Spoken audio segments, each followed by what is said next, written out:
আসসালামু আলাইকুম ছোট্ট বন্ধুরা, কেমন আছো? আহ, আজকে তোমাদের অস্থির একটা ক্লাস। অস্থির মানে অস্থির। এখনকারটা যতটা না অস্থির, পরেরটা আরো বেশি অস্থির। ঠিক আছে, একদম ভাঙ্গি জুড়ি যাবে যেটা বলে আর কি। তো আজকে তোমাদের 7 নাম্বার ক্লাস। 7 সংখ্যাটা আমার জন্য খুব লাকি। সেম জিনিসটা এখানে দেখা গেল আর কি। চলো পড়াশোনা শুরু করি। সেটা হচ্ছে যে আজকে সমযোজী বন্ধন নিয়ে কথা হবে। গতদিন তোমাদেরকে শাওন আয়নিক বন্ধন দেখিয়েছিল। আয়নিক যৌগের সমযোজী যৌগের মধ্যে তুলনা, এটা বুলশিট, এটা ফালতু প্রশ্ন, এটা ক্লাস 9-10 এর জিনিস। এটা তোরা নিজেরা পড়ে নিস। এটা আসলে কে পড়ায় ঘোড়ার ডিম, বাদ দিয়ে দিছি পুরা। এই এখানে লেখা আছে জাস্ট অষ্টক তত্ত্ব। অষ্টক তত্ত্বের সাথে একটা জিনিস শিখতে হবে, সেটা হচ্ছে যে দ্বিত্ব নিয়ম। দ্বিত্ব নিয়ম, এটাকে ইংরেজিতে বলা হচ্ছে ডুয়েট। Duet rule. সো বস্তুটা কিন্তু মজার। ঠিক আছে, এবং অষ্টক তত্ত্বের সাথে দ্বিত্ব নিয়ম একসাথে আসতে হয়, পড়তে হয় আর কি। অষ্টক তত্ত্বের ব্যতিক্রম দেখতে হবে, যোজনী বন্ধন মতবাদ। এটাকে ইংরেজিতে কি বলো তোমরা একটু আমাকে বলো, এটাকে কি বলে জানো? এটাকে কি বলে? যোজনী বন্ধন মতবাদ। স্যার আমি নতুন। হ্যাঁ, ওয়েলকাম বেটা।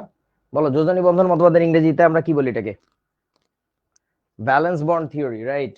এটাকে আমরা বলবো হচ্ছে ভ্যালেন্স বন্ড থিওরি। ও, তোমার যেসব বন্ধুরা আজকে ক্লাস করে নাই বা করতেছে না, তাদেরকে বইলো যে নেক্সট মোটামুটি 6 মাস আমাদের সাথে না পড়াশোনা করলেও হবে আর কি। কারণ হচ্ছে আর কিছু বুঝবে না, বুঝছো? আচ্ছা, এটাকে আমরা সংক্ষেপে বলবো হচ্ছে ভিবিটি। ভিবিটি, ভিবিটি। চলো সমযোজী বন্ধন নিয়ে কথা বলা যাক। এইগুলো বইয়ের কথা, এগুলো তোমরা নিজেরা দেখে নিও। আমরা সবাই জানি সমযোজী বন্ধন কি জিনিস। সমযোজী বন্ধন হচ্ছে দুইটা পরমাণুর মধ্যে ইলেকট্রন শেয়ারিং। কেউ কাউকে দিবে না, কেউ কারো কাছ থেকে নিবে না। সো কেউই প্লাস হবে না, কেউই মাইনাস হবে না, সহজ কথা। এখন এটা কাদের মধ্যে তৈরি হয়? অধাতুদের মধ্যে তৈরি হয়। তাহলে আমরা বলতে পারি অধাতু প্লাস অধাতু। দুইটা অধাতু মিলে হচ্ছে এই বন্ধন গঠন করে। সো অধাতু সাথে থাকবে আরো একটা অধাতু। তবে এখন ঘটনা হইতেছে, এই ঘটনা আবার দুই ভাবে ঘটতে পারে। সেটা হচ্ছে অধাতুর সাথে অধাতুর যখন বন্ধন হয়, তখন হইতে পারে 1 নাম্বার ঘটনা, অধাতু 1 বা এ যোগ হচ্ছে অধাতু বি। আবার হইতে পারে অধাতু এ প্লাস হচ্ছে অধাতু এ। এগুলোর উদাহরণ কি, মানে কি এগুলার? মানে হচ্ছে ধরো HCl, হাইড্রোজেন এবং ক্লোরিন। হাইড্রোজেন একটা অধাতু, ক্লোরিন অপর একটা মৌলের অধাতু, অধাতু মৌলের পরমাণু। আর এখানে হচ্ছে দুইটাই একই মৌলের পরমাণু, অর্থাৎ ধরো H2 অণু, অথবা ধরো যে O2 অণু, অথবা ধরো যে N2 অণু, এরকম আর কি। তারপরে ধরো HCl ছাড়া আর কি উদাহরণ হইতে পারে? কথার কথা তোমার কি বলবো, NH3, এই টাইপের আর কি। আমার কথা বুঝতে পারছো? আচ্ছা, সাউন্ড ক্লিয়ার তো না? হ্যাঁ, এই তো তোমরাই তো বুঝতে পারতেছো এক্সাম্পল কি, জোশ। ঠিক আছে। সো এইটাই হচ্ছে মূল কথা। এই আগডুম বাগডুম তোমরা নিজেরা দেখে নিও। সমযোজী বন্ধন ব্যাখ্যার তত্ত্বসমূহ। দেখো ভাই, আয়নিক বন্ধন তোমাদেরকে গতদিন শাওন পড়িয়েছে, এক লেকচারে মাশাআল্লাহ শেষ করে দিছে, এবং খুব সুন্দর করে দেখাইছে। আমি ভিডিওটা দেখলাম যে আমি যতটুকু পড়াইতাম, আমি যতটুকু পড়াইতাম। তুই একটু ফোনটা রিসিভ করে বল ভাইয়া ক্লাস নিচ্ছে, আপনি পেপারস গুলো বাসায় নিয়ে যান, রাতে ভাইয়া আপনার বাসায় আসবে। হ্যাঁ, বল যে ব্যাংকে আসার সময় পাচ্ছে না। ওকে, সো যেটা বলছিলাম যে একদিনের ক্লাসে, একটা ক্লাসে ও কিন্তু সুন্দর করে আয়নিক বন্ধন দেখাই দিছে, এবং সেই সাথে আরো একটা মজার জিনিস দেখাইছে তোমাদেরকে, পোলার আয়ন। সেই পোলার আয়ন জিনিসটা দেখাইতাম আমি নর্মালি অন্য একটা ক্লাসে, পুরো আস্তে একটা ক্লাস লাগাইতাম। কারণ আমি একটু আস্তে আস্তে কথা বলি, ও খুব সুন্দর করে প্রেসাইজলি যতটুকু প্রয়োজন ততটুকু দেখাই দিছে। তো এক ক্লাসে দেখো আয়নিক বন্ধনের সব শেষ হয়ে গেছে। আমি যতটুকু বলতাম ও তার চেয়ে আরো বেশি কিছু নলেজ দিছে, বাট সেটাও কিন্তু এক ক্লাসের মধ্যে ধরে গেছে। এখন ঘটনা হইতেছে সমযোজী বন্ধন নিয়ে এই যে কথা বলা শুরু হয়েছে, এখন মার্ক দিস মোমেন্ট, এই যে শেষ হবে কবে, এর ভরসা আমি দিতে পারতেছি না।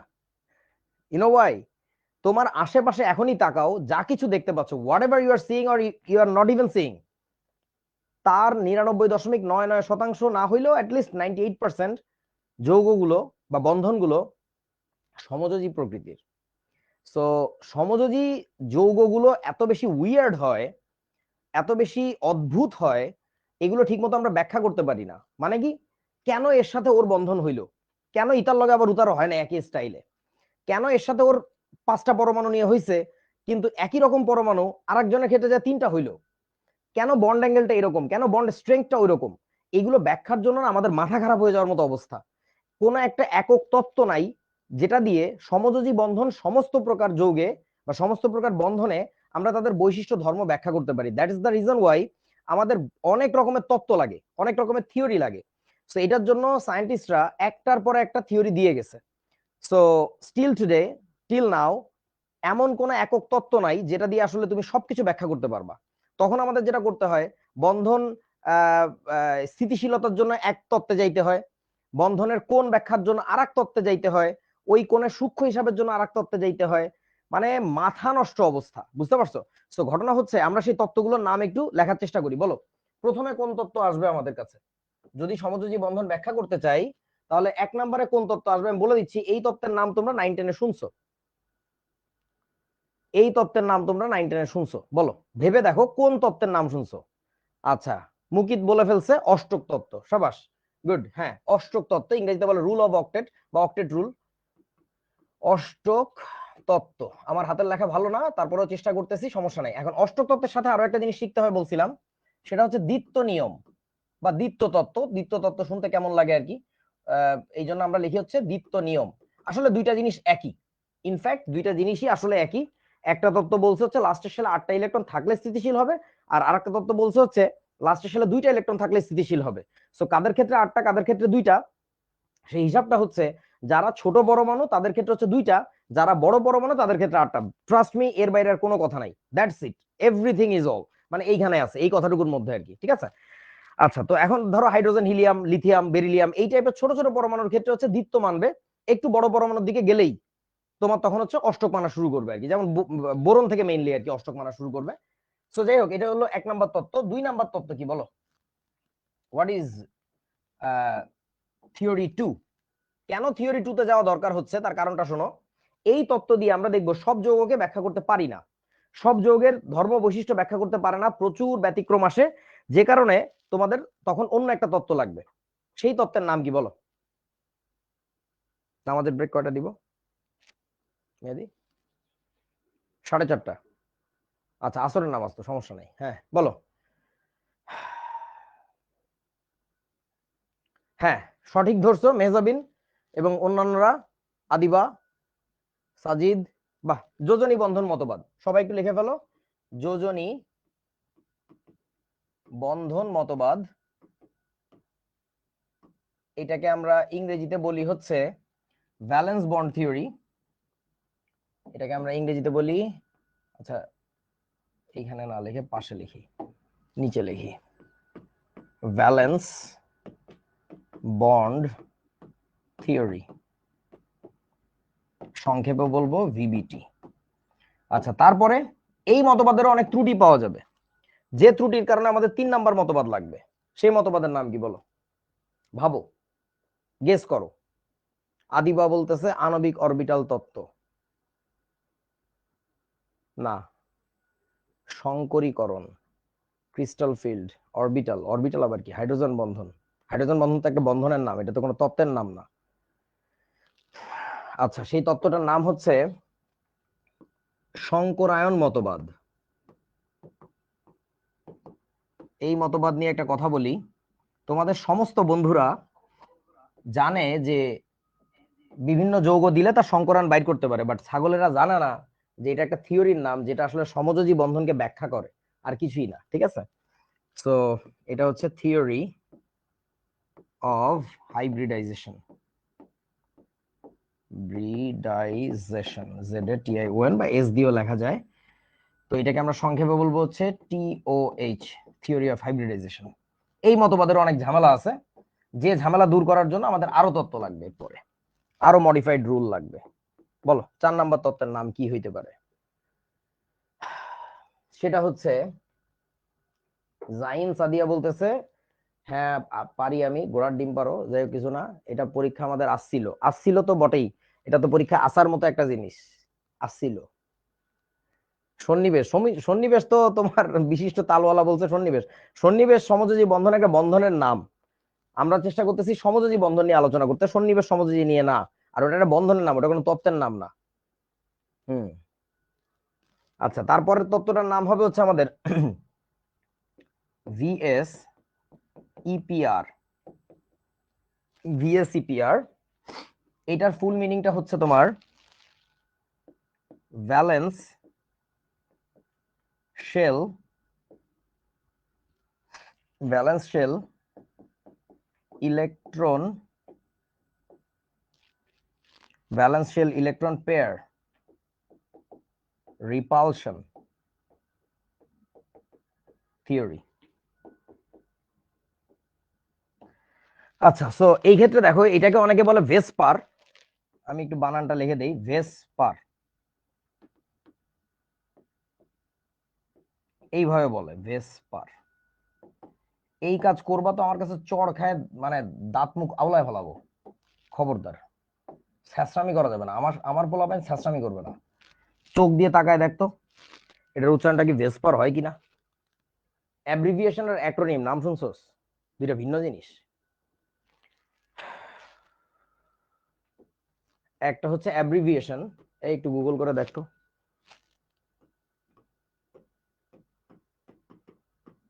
একটা হচ্ছে অ্যাব্রিভিয়েশন আর একটা হচ্ছে অ্যাক্রোনিম। আগে একদিন মনে হয় বলছিলাম, দুইটা ভিন্ন জিনিস। অ্যাব্রিভিয়েশনের মানে যেমন ধরো একটা শব্দ বলি, এইটা কি, এটার উচ্চারণটা সবাই আমরা করি বুয়েট, বাট এটার উচ্চারণ কিন্তু কেউ বলে না ডু, বলে না। কিছু কিছু সংক্ষেপণ আছে যে ক্ষেত্রে হচ্ছে একটা শব্দ আকারে পরিণত হয়ে যায়, ঠিক আছে? তারপরে ধরো আরো একটা শব্দ আইইউটি, এনএসইউ, হ্যাঁ, এইগুলো হচ্ছে আলাদা অক্ষর আকারে থাকে আর এগুলো পুরো শব্দে পরিণত হয়েছে, বুঝছো না? তারপরে ধরো ডিএমসি, ডিএমসি, তারপরে RUMC, Rajuk Uttara model college, so NDC, DC. So কারো কোনটা কি অ্যাব্রিভিয়েশন কোনটা আর অ্যাক্রোনিম কোনটা, অ্যাব্রিভিয়েশন ভার্সেস অ্যাক্রোনিম লাইক পাই যাবি। এই দুইটার দুইটা নাম সম্ভবত, এইটাকে বলে হচ্ছে অ্যাক্রোনিম। একটা নামে পরিণত হয়ে যায়, একটা শব্দে পরিণত হয়ে যায় অ্যাক্রোনিম। আমি কি ঠিক? হ্যাঁ, অধ্যক্ষর, এইটা এটা এটা অধ্যক্ষর, অ্যাক্রোনিম তাহলে এইটা মনে হয়। আর অ্যাব্রিভিয়েশন হচ্ছে এইটা ওয়ার্ড যেটা হয়ে যায়। আচ্ছা, আমি এই দুটার মধ্যে পেঁচায় ফেলাই। যাই হোক, আগে একামলে ইংরেজি পড়াইতাম ছোটবেলায়, ওই কলেজে থাকতে, তখন আর কি এগুলো মনে থাকতো, এখন আর মনে থাকে না। সো দুইটা ডিফারেন্ট জিনিস, বুঝতে পারছো? আমি আর উদাহরণ লিখলাম না, বুঝো আর কি। সো সব শব্দকে তোমরা একটু এখন আমাকে বলো যে এইগুলা কেন অ্যাক্রোনিম আকারে আছে, কেন এগুলো শব্দ হয় না, বলতে পারবা? তার কারণটা কি? ইউনিভার্সিটি গুলো একটু বি গ্রেডের, একটু লোয়ার গ্রেডের, এই কারণে নাকি? আচ্ছা, তারপর আরেকটা উদাহরণ মনে পড়ছে, ব্র্যাক, বিআরএসি, ব্র্যাক। এটা একটা শব্দ বানায় ফেলছি আমরা, ব্র্যাক, বিআরএসি বলে না, দেখছো? তারপরে ধরো সাস্ট, এসইউএসটি, এগুলোর শব্দ কেন বলে আর এগুলোকে শব্দ আকারে কেন বলে না? কারণ হচ্ছে উচ্চারণের শুদ্ধতা, উচ্চারণের সৌন্দর্য, যেটা উচ্চারণ করলে ভালো লাগে, একটা শব্দের মতো মনে হয়, ওইটাকে শব্দ আকারেই বলে ফেলে মানুষ। এটাই ভাষার সৌন্দর্য, এটাই ভাষার সাবলীলতা, যে তুমি কোনো গ্রামারে ভাবতে পারবা না। যেটা শুনতে ভালো লাগবে মানুষের কাছে ওটা নিয়ে নিবে, যেটা ভালো লাগবে না সেটা নিবে না। নিয়ম হচ্ছে এটা আর কি। তোমাদের একটা সুন্দর শব্দ শুনাই, এই শব্দটার উচ্চারণ কি জানো? পৈশাখা। এটা কে কে পারবি, এর মানে কি বলতো? পৈশাখা, এই বস্তু আমি দেখছি একটা বিশেষ জায়গায়। হুম, সেই জায়গাটা হচ্ছে, কেউ জানি সেটা পৈশাখার মানে কি? পুঁইশাক। আচ্ছা, পৈশাখা মানে হচ্ছে হাস্যকর, পলাশ ইউরিয়া সার কারখানা, পলাশ ইউরিয়া সার কারখানা। সো তারপরে ধরো দুদক, দুর্নীতি দমন কমিশন, দুদক, এগুলো সবই অ্যাব্রিভিয়েশনের মধ্যে পড়ে। আমার কিন্তু উল্টা হয়েও যেতে পারে, বুঝছো? মানে কাহিনী হচ্ছে মেহেদী মাত্র গুগল করে যেটা পাইছে সেই অনুযায়ী অ্যাব্রিভিয়েশন হচ্ছে এটা আর অ্যাক্রোনিম হচ্ছে এটা, উল্টাও হইতেও পারে। বাট ব্যাপারটা ওইটা না, ব্যাপারটা বোঝো যে কিছু কিছু শব্দকে মানে সংক্ষেপণকে আমরা সরাসরি শব্দ আকারে বলতে পারি আর কাউকে বলতে পারি না। তো দুইটা ভিন্ন জিনিস। কিন্তু এখানে যে ভিএসইপিআর আছে, এটাকে ভেসপার বলার কারণটা কি, মানে এটা আসলে ভেসপার কিভাবে হয় একটু ভেবে দেখো তো। অশিক্ষিতরা বই খাতা লেখে অনেক বইয়ের মধ্যে, ওই যে তোমরা অ্যাডমিশন টেস্টের সময় দেখবা যে ফার্ম গেটে বা বিভিন্ন জায়গায় রাস্তার উপর এরকম বই নিয়ে বসে, আরে বাবারে বাবা, সাপ্লিমেন্ট অমুক তমুক নামে, এগুলো সব ছ্যাঁচড়ার বাচ্চা, সরি, ছ্যাঁচড়াদের লেখা বই। এইসব ছ্যাঁচড়াদের বই মানে কি আর বলবো, আলতু ফালতু, মানে ওর নিজের শিক্ষাগত যোগ্যতার কোনো হিসাব নাই, আইসে একটা বই লিখে ফেলাইতে। একটু আগে আমি যখন বই পড়তেছিলাম তোদের বললে বিশ্বাস করবি না, মানে তোদের এই কন্টেন্ট গুছানোর জন্য যে কি কি দেখানো যায় বইতে কি আছে দেখি তার সাথে মিল কতটুকু থাকে আমার কথায়, মানে আসলেই ভাই বিশ্বাস করবি না, আমি 3টা বই ঘাটলাম, হাজারি স্যারের, গুহ স্যারের আর হচ্ছে লিঙ্কন স্যারের। 2টা বইতে আমার ধর আরো 5-6 বছর আগের যে ক্লাস লেকচার এটার হুবহু কপি। মানে এই জিনিসগুলো না আমার ব্রেন চাইল্ড, মানে আমি কারো কাছ থেকে শিখি নাই। আমি অনেক ধরনের ইংরেজি বই পড়ছি, বিদেশি বই পড়ছি, পড়ে আমার নিজের মতো করে ক্লাসে যেটা ডেলিভারি দিতাম ওই জিনিসের হুবহু কপি ওর মধ্যে ঢুকাইছে আমারই কোনো স্টুডেন্ট বা কেউ একজন আর কি। তো এখন ঘটনা হচ্ছে যে মানে এদের নিজেদের জ্ঞানের লেভেল যে কি খারাপ কি আর বলবো, যাই হোক হোয়াটএভার। তো এখন ঘটনা হইতেছে, দেখো ভিএসইপিআর, তো এখানে আমার একটা জিনিস একটু বাদ পড়ে গেছে, ওইটা আমি একটু বলতে চাই, সেটা হচ্ছে তোমাদের এইটাকে একটু নিয়ে আসি এই পাশে, ভালো হবে, একটু ছোট করে এই পাশে নিয়ে আসি। আচ্ছা থাকুক এটা, সেটা হলো এই যোজনী বন্ধন মতবাদেরই একটা অংশ আছে, একটা বিশেষ অংশ আছে, সেই কথাটা বলতে ভুলে গেছি। সেটা হচ্ছে দেখো এটাকে অনেকে মনে করে যে স্ট্যান্ড অ্যালোন একটা থিওরি, তা কিন্তু না। ও নিজে কোনো তত্ত্ব না, ও নিজে হচ্ছে একটা তত্ত্বের অংশ মাত্র। সেই অংশটা কি জানো? এই যোজনী বন্ধন মতবাদেরই একটা অংশ হচ্ছে 2 এর নিয়ম, যেটা তোমাদের 9-10-এ ছিল। 2 এর নিয়ম, এটাকে ইংরেজিতে বলা হচ্ছে rule of two. Rule of two, 2 এর নিয়ম। এটা আসলে নতুন কোনো তত্ত্ব না, এটা যোজনী বন্ধন মতবাদেরই একটা অংশ, ভালো করে বোঝো। যেমন ধরো তোমরা বোরের পরমাণু মডেল পড়ছো না, ওইখানে কয়টা স্বীকার্য ছিল মনে পড়ে তোমাদের? 3টা স্বীকার্য ছিল। স্থির কক্ষপথ সম্পর্কিত স্বীকার্য, যাকে শক্তি স্তর বলা হয়, ইলেকট্রনের কৌণিক ভরবেগ সম্পর্কিত স্বীকার্য, আর 3 নাম্বারটা ছিল কি, ইলেকট্রনের স্থানান্তরের ফলে শক্তি শোষণ বা বিকিরণ সম্পর্কিত স্বীকার্য। তো একইভাবে যোজনী বন্ধন মতবাদের মধ্যে এরকম অনেকগুলা কি বলে এটাকে মানে স্বীকার্য আছে, বা এই টাইপের ছোট ছোট পয়েন্ট আছে আর কি। সেই পয়েন্ট গুলোর মধ্যে সবচেয়ে গুরুত্বপূর্ণ পয়েন্টটা হচ্ছে এটা 2 এর নিয়ম, এটা কোনো নতুন তত্ত্ব না, নতুন কোনো থিওরি না, ঠিক আছে? আচ্ছা যাই হোক, তো আমি এই পুরো জিনিসটাকে একটু ছোট করে ফেলি, তাহলে আমার জায়গায় ধরবে না, অনেক কিছু লেখা লাগবে আর কি।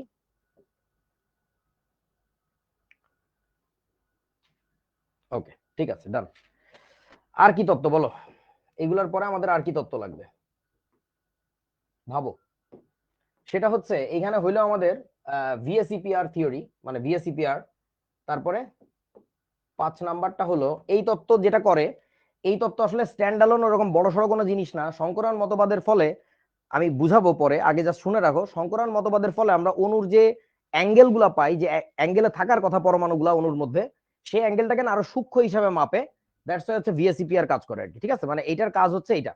আচ্ছা তাহসিন, তুমি একটু অপেক্ষা করো, তত্ত্ব মোট কয়টি জানতে পারবো আর কি, আমি লিখতেছি এক এক করে, লিখতে দাও, আমার টোটাল সংখ্যা মনে নাই। 5 নাম্বার থিওরিটা হচ্ছে আণবিক অরবিটাল মতবাদ। আণবিক অরবিটাল মতবাদ, এটাকে ইংরেজিতে বলে কি? এটাকে ইংরেজিতে বলে হচ্ছে molecular orbital theory. Molecular orbital theory. তাহলে সংক্ষেপে এটাকে কি বলবো? সংক্ষেপে এটাকে বলবো MOT, মট। আচ্ছা তারপরে এই থিওরি পিওর ম্যাথমেটিক্যাল জিনিস, অসম্ভব সুন্দর জিনিস, অ্যাডমিশনের সময় পড়বা। এখন জাস্ট নাম শুনে রাখো, তবে এটা নিয়ে কিছু জিনিস আমি বলে দিব আর কি আগে থেকে, একটু তোমাদেরকে গ্রাউন্ড প্রিপেয়ার করার জন্য, অ্যাডমিশনের জিনিস যেন অনেক সুন্দর হয় আর কি। হ্যাঁ। আচ্ছা আজিজুল, এই যে তুমি যে বললা জীবনে ফার্স্ট টাইম শুনতেছি, তুমি একা শুধু শুনতেছো না, যারাই এই কথাগুলো শুনবে তাদেরই প্রথম বলার মানে প্রথম শোনার কথা আর কি। কারণ এটা নিয়ে আমার যথেষ্ট গভীর পড়াশোনা আছে আর কি, আর আমি বই ফলো করি না যেহেতু, সো বইতে কি ছাতা আছে কি মাথা আছে আই ডোন্ট কেয়ার, মানে যেটা শেখা দরকার সেটা আমি বলে দিব আর কি। আচ্ছা সো 6 নাম্বার, তুমি চাইলে তোমার কলেজে সাবদের আইনে বসায় দিতে পারো, মানে এই ক্লাসটা তার খুব কাজেও লাগবে আর কি। আচ্ছা 6 নাম্বারটা হচ্ছে শোনো, এই মতবাদে আমাদের অনেক কাজ হবে না, অনেক ঝামেলা হবে আর কি। ওইটাকে আরো সূক্ষ্মভাবে নিয়ে কাজ করার জন্য তখন আমাদের লাগবে যেটা, ইংরেজিতে একবার লিখে ফেলি, crystal field theory. Crystal field theory, এটাকে আমরা সংক্ষেপে বলবো হচ্ছে সিএফটি। সিএফটি। আচ্ছা তারপরে আসো, ক্রিস্টাল ফিল্ড থিওরি কিছু জায়গায় মাইর খাবে, তখন আমাদের লাগবে হচ্ছে ligand field theory.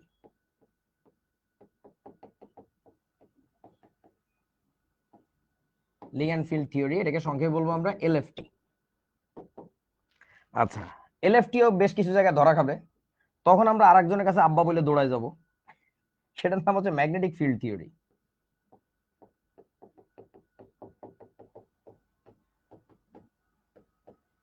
Magnetic field theory, এটাকে সংক্ষেপে আমরা বলবো এমএফটি। হ্যাঁ, সো মজা, অস্থির জিনিস, মেলা কিছু শিখতে হবে ছোট্ট বন্ধু। আচ্ছা, এখন কথা হচ্ছে এই থিওরি গুলা দিয়েও কাজ হবে না, তখন আমাদের চলে যেতে হবে আর এক ভদ্রলোকের কাছে। সেই ভদ্রলোকের নাম হইতেছে, একটু এখানে জায়গা লাগবে আর একটু ছোট করে লিখি। সেই ভদ্রলোকের নাম হইতেছে, দাঁড়াও লিখে নেই, একটু উঠায় নেই এটাকে, উডো বাবু ছোট্ট বন্ধু, এই তো ঠিক আছে। সেই ভদ্রলোকের নাম হইতেছে, দেখো 9 নাম্বার থিওরি আমাদের, যেটা WFU, that is the latest theory till today. মানে অসাধারণ একটা জিনিস, এটা দিয়ে সবকিছু এক্সপ্লেন করা যায়, যত থিওরি আছে যা আছে সবকিছুর আব্বা হইতেছে এটা, ইউ ক্যান কল ইট আব্বা, বুঝছো?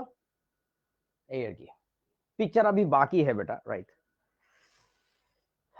ফুল ফর্ম কি, এটা কি, এটার নাম কি শোনো নাই আগে, কোনো স্যার বলে নাই? মানে কি, কি রে ভাই, স্যাররা কি জানে? কিছুই জানে না। এটা তিনজন সায়েন্টিস্টের নামের অধ্যক্ষর আর কি।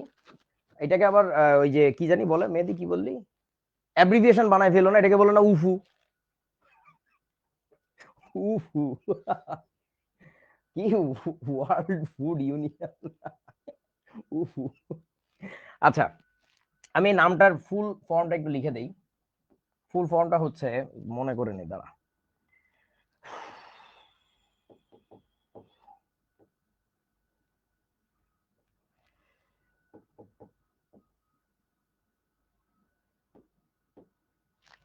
মনে নাই রে বানানটা, ও মনে পড়ছে,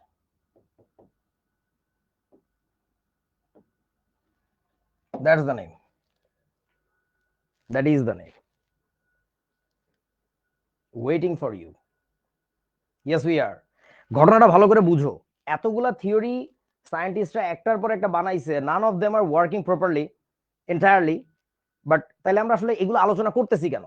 এই থিওরি প্রত্যেকটার গলদ আছে, প্রত্যেকটার ভুল আছে, বিভিন্ন জায়গায় তারা ফেইল করে, তারপরে আমরা কেন এসবের আলোচনা তোমাদেরকে শিখাই? তার কারণটা হচ্ছে, we are actually waiting for you to come up and save our soul, so that তুমি এসে কোনো একদিন এমন একটা থিওরি বানাবা যে থিওরি দিয়ে আসলেই সব সমাধান করা যাবে। আমার কথা কি বুঝিয়েছো?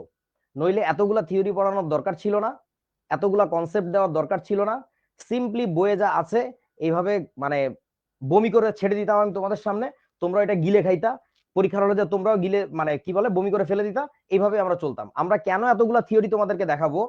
একটা জিনিস ভেবে দেখ, ধর একটা বাড়ি হচ্ছে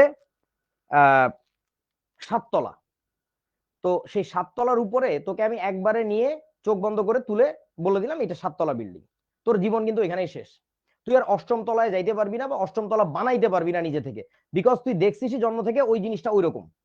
বাট তোকে যখন আমি প্রথম তলা বানাচ্ছে কিভাবে, দ্বিতীয় তলা বানাইলো কিভাবে, একটার পরে একটা স্টেপ বাই স্টেপ উঠাবো, তখন যেটা হবে 7 তলায় নিয়ে যখন তোকে আমি ছেড়ে দিব, আমি মরে যাব, সেই দিন তুই নিজেই চেষ্টা করবি, রাইসুল ইট নিয়ে আসো, রবিন সিমেন্ট রেডি করো, মেহেদি ভাই রড রেডি করেন, আমরা অষ্টম তলা বানায় ফেলতে পারবো। That is the way. আমার কথা কি বুঝছো? তুমি যখন ইলেকট্রিক্যাল ইঞ্জিনিয়ারিং পড়বা, ধরো তুমি কমিউনিকেশন ইঞ্জিনিয়ারিং যখন পড়তেছো, তখন তোমাকে মোবাইল ডিভাইস নিয়ে কথা বলতেছে, যে মোবাইল কেমনে কাজ করে, কেমনে রেডিও ফ্রিকোয়েন্সি হ্যান ত্যান অমুক তমুক কোডিং ডিকোডিং হয়। ওইটা পড়ানোর আগে তোমাকে না দেখবা নর্মাল যে বেতারের টেকনোলজি, মানে রেডিও টেকনোলজি, অর্থাৎ টেলিফোন কেমনে কাজ করে, এই জিনিসটা আগে শিখাবে। আমি পড়ছি জাহাজের ইঞ্জিনিয়ারিং, বাট আমাদেরকে জানো লোকোমোটিভ ইঞ্জিন নিয়ে, লোকোমোটিভ ইঞ্জিন মানে ট্রেনের ইঞ্জিন নিয়ে পড়ানো হয়েছে, তারও আগে পড়ানো হয়েছে গাড়ির ইঞ্জিন নিয়ে, অর্থাৎ সিম্পলেস্ট ফর্ম অফ ইঞ্জিনস, যে কেমনে জিনিসটা কাজ করে, তারপরে ধাপে ধাপে আস্তে আস্তে আপগ্রেড করা হয়েছে। সেইখান থেকে আমরা জাহাজের ইঞ্জিন শিখছি, so that you can build something totally new that humankind has never seen before. So that's the final theory, এটা মনে প্রাণে বিশ্বাস করো। এতগুলো থিওরি দেখানোর পরে আমার বিশ্বাস, অন্তত আমার ক্লাসেই কোন একদিন কোন একটা স্টুডেন্ট চিৎকার করে উঠবে এই সবগুলো থিওরি শেখার পরে, ভাই দাঁড়ান, আমি একটা কনসেপ্ট পাইছি, and trust me that will be the ultimate fate of the universe. মানে এটা আমার বিশ্বাস আর কি, এবং সেটা আমার ক্লাসরুমে না হোক, সেটা ক্লাসের পরেও কোনো স্টুডেন্টের বাসায় হইতে পারে আর কি। সো আমি তোমাদেরকে আমন্ত্রণ জানাবো পুরো রাসায়নিক বন্ধন চ্যাপ্টারটা এইভাবে পড়ার, যে আমরা আসলে একটা মানে গোটা দুনিয়ার রহস্য সলভ করার জন্য নামছি। আর এ প্লাস তো পাবোই, এটা তো কোনো ব্যাপারই না। আর রহস্য সলভ করতে যেও আরো কিছু মজার ব্যাপার হবে, তুমি আসলে আস্তিক হয়ে যাবা, তুমি স্রষ্টার কাছে মাথা নিচু করবা যে প্রকৃতি আসলে কত সুন্দর, কত রহস্যময়, কত নিগূঢ়, কত অদ্ভুত, এবং আমরা কিভাবে বেঁচে আছি। মানে কাউকে আস্তিক করার জন্য এই ক্লাস নিচ্ছি না, বাট এটা অটো হয় আর কি, বুঝছো না? মানে আমি এই ক্লাস করতে করতে মাঝে মধ্যে ইচ্ছা করে সিজদায় লুটায় পড়ি যে এত সুন্দর কেন, আসলেই প্রকৃতি এত সুন্দর কেন আর কি। So that is the thing.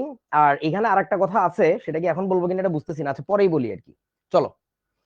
ও, তার মধ্যে বলে রাখি আরেকটা ব্যাপার, সেটা হচ্ছে যদিও এখানে লিখছি, বাট আসলে এই যে তিনটা theory, crystal field theory, ligand field theory আর ম্যাগনেটিক ফিল্ড থিওরি, এই তিনটা মূলত সমযোজী বন্ধন ব্যাখ্যার তত্ত্ব, তা আসলে ঠিক না। বিশেষ ধরনের সমযোজী বন্ধন ব্যাখ্যার, বা সোজা কথা বলা যায় জটিল যৌগ ব্যাখ্যার জন্য এই তত্ত্ব তিনটা কাজে লাগে। এই তত্ত্ব তিনটা আসলে নর্মাল সমযোজী যৌগ ব্যাখ্যার জন্য না। তারপরে এখানে লিখছি কারণ এইগুলা শেখার সাথে সাথে এটা শিখলে লার্নিংটা বেটার হয়, তুমি বুঝতে পারবে অনেক ভালো করে আর কি। তুমি কি আমার কথা বুঝিয়াছো? তোমরা কি আমার কথা বুঝছো? আচ্ছা, একজন জিজ্ঞাসা করতেছিল একটু আগে যে থিওরি আসলে কয়টা, সো হোপফুলি তার আনসার পেয়ে গেছে, থিওরি আসলে কয়টা। হ্যাঁ, ও, নামাজের ব্রেকের টাইম চলে আসছে। রাতিন বলতেছে, তানভীর বলতেছে, না না আমি একটা থিওরি আবিষ্কার করলো, ওই থিওরির নাম কি হবে আপনি সাজেস্ট করে দেন। সেটা থিওরির উপর ডিপেন্ড করে। সেটা হইতে পারে যে আইডিয়াটা এতই জোশ যে এটা দিয়ে খুব ইজিলি যে কোনো কিছু করে ফেলা যায়, তাহলে হয়তো ওই থিওরির নাম আমরা দিব বক্কর থিওরি। আহ ধর যে থিওরিটা বেশি এটা ভালো হয় না, তাহলে নাম দিব আগডুম বাগডুম থিওরি। বা তুই চাইলে যদি এক্সট্রিমলি জোশ হয়, তুই নোবেল প্রাইজ পেয়ে যাস বা পাওয়ার জন্য নমিনেটেড হইস, তখন এটার নাম দিবি ফেলুদা থিওরি। এই টাইপের কিছু একটা আর কি, ঠিক আছে? আচ্ছা, ওকে। আব্বা থিওরি, হ্যাঁ নাম দিবি আব্বা থিওরি, যে ওটা সব থিওরির আব্বা আর কি। তো ঠিক আছে, নামাজের ব্রেক হোক। ওই যে আমি যে কথাগুলো বলছি, আমার হাতের লেখা ভালো না বলে তোমরা বোঝো না, এখানে স্পষ্ট করে লেখা আছে। তোমাদের আয়শা আপু সুন্দর করে লিখে দিছে। আয়শার আব্বু খুব অসুস্থ, একটু দোয়া করে ওর জন্য, মানে আঙ্কেলের জন্য আর কি। আমি একটু তোমাদেরকে এর মধ্যে বলে দেই, নামাজের বিরতি দিব আমরা এখনই। সেটা হচ্ছে যে যোজনী বন্ধন মতবাদের একটা অংশ হইতেছে এটা।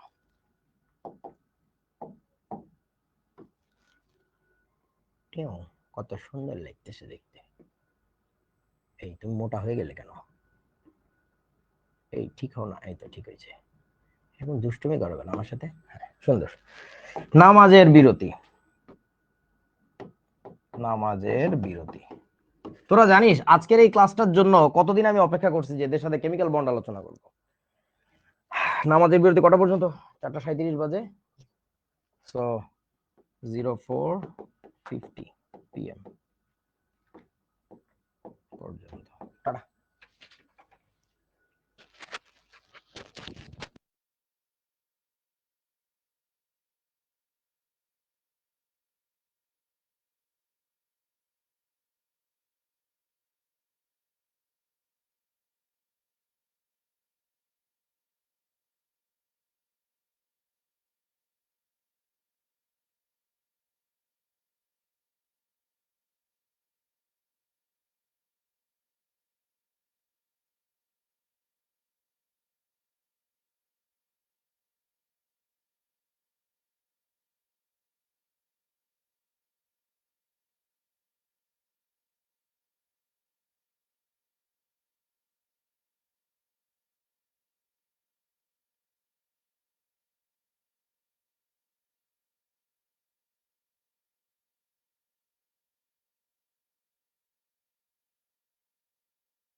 হুম, বন্ধুরা আছো?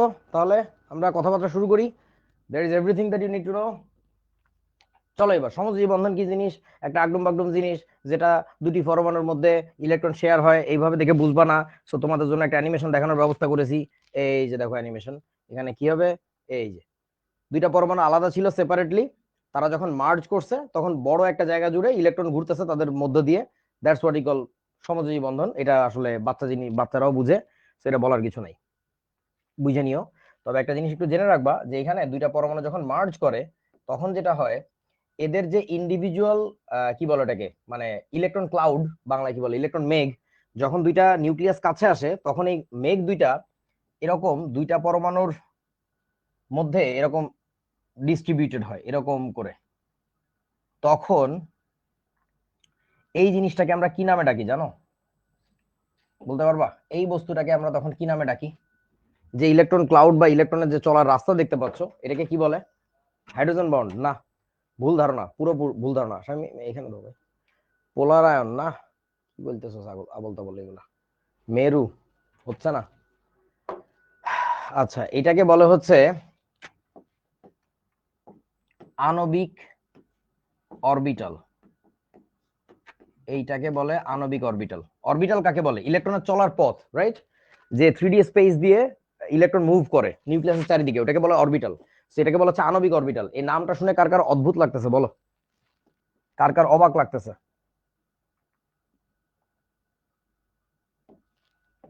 নাকি লাগতেছে না? নর্মাল মনে হচ্ছে? কোনটা? আণবিক অরবিটাল। অবাক লাগে না? লাগে, লাগা উচিত। যদি কেউ বুঝে থাকো তার লাগা উচিত। একটা জিনিস বলতো আমাকে একটু, যে অরবিটাল শব্দটা আমরা কাদের জন্য ব্যবহার করতাম, অণু নাকি পরমাণু? মানে অরবিটাল কাদের হয়, অণুর হয় নাকি পরমাণুর হয় বলো? পরমাণুর হয়। তো পরমাণুর ভিতরে নিউক্লিয়াস থাকে, সে নিউক্লিয়াসের চারিদিকে যেসব ত্রিমাত্রিক অঞ্চলে ইলেকট্রন পাওয়ার সম্ভাবনা সবচেয়ে বেশি, বা সোজা কথায় ভাই, নিউক্লিয়াসের চারিদিকে যেসব জায়গা দিয়ে ইলেকট্রন ঘোরে, চলে, ছেড়ে, নাচে, খায়, ঘুমায়, টয়লেট করে, ওই জায়গাগুলোকে বলে অরবিটাল। তো অরবিটাল তো আসলে পরমাণুর হওয়ার কথা। অণুর অরবিটাল হয় কেমনে? এই যে এমনে, যখন অণু গঠিত হয় তখন পরমাণুতে ইলেকট্রন গুলো আলাদাভাবে বিচরণ করে না, নিউক্লিয়াস গুলো কাছে আসে, তার বাইরে দিয়ে কমন অঞ্চল জুড়ে হচ্ছে ইলেকট্রনটা ঘোরাফেরা করে, ইলেকট্রন গুলো ঘোরাফেরা করে। এবং ওই যে ঘোরাফেরার বড় জায়গা, ওইটাকে আমরা তখন বলি আণবিক অরবিটাল। আমার কথা কি বুঝিয়াছো? তোমরা একটু এইভাবে কল্পনা করো, তোমার নানা বাসা থেকে বের হয়েছে শীতের রাত, মাঘ মাস, তো গায়ে তো চাদর জড়ানো, ওই চাদরটা হচ্ছে তার পারমাণবিক অরবিটাল, বুঝতে পারছো? তার নিউক্লিয়াসের বাইরে দিয়ে যে জায়গা জুড়ে চাদরটা পেঁচানো। তোমার দাদা ওই পাশের ঘর থেকে বের হইছে, একই রাত, একই একই সময় বের হইছে, তার গায়ে তার চাদর পেঁচানো। সো যখন দুই বন্ধু বিআই একত্রিত হইছে, আসো বন্ধু গালে লাগ যা, বাংলায় কি বলে, কলজার মধ্যে ঢুকি যাও, তখন কলজা দুটো একত্রিত করি। তারা যখন চাদর দুইটা খুলি ফেলছে, তখন আমি যাই চাদর দুইটা একলগে তাদের বডিতে ফেঁসাই দিছি। তখন কেমন দেখা গেছে তোমরা যদি দেখতে চাও, এরকম আর কি। এই যে তোমার নানা, এইটা, আর পিঙ্ক কালারের এটা হচ্ছে তোমার দাদা, একটু লম্বা, একটু মোটাও বটে, দুইজনই খুব উইয়ার্ড, দুইটা ক্যারেক্টার। তখন এদের গা দি আমি চাদর যে ফেসাই দিছি, বুঝছো নি কোনো? দাঁড়াও তোমাদেরকে আর একটা জিনিস দেখাই। সেটা হইতেছে বন্ধুরা, ধরো তারা প্রথমে এইভাবে ছিল, ইতার গায়ে ইতার চাদর ফেসানো ছিল, ইতার গায়ে ইতার চাদর ফেসানো ছিল, বুঝছো নি কোনো? এই চাদর দুইটাকে আমরা বলবো হইতেছে, এই চাদর এবং এই চাদর, এই দুইটাকে বলে হইতেছে পারমাণবিক অরবিটাল। পারমাণবিক অরবিটাল।